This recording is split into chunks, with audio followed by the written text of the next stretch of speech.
Hey guys, Jade Alpine Companies on another epoxy project here under a bridge. Showing you how nice and slow this epoxy needs to be injected. You can see some bubbles right there. See how nice and slow those are going in.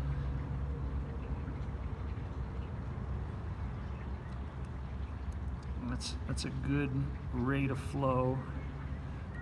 You don't want to push too little, you don't want to push too hard, get too much pressure.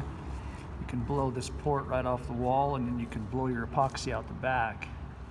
And if you do that, everything you've injected, that you're going to lose all your epoxy and have to start over. I've been doing this here in Denver, Alpine Companies, for over 55 years.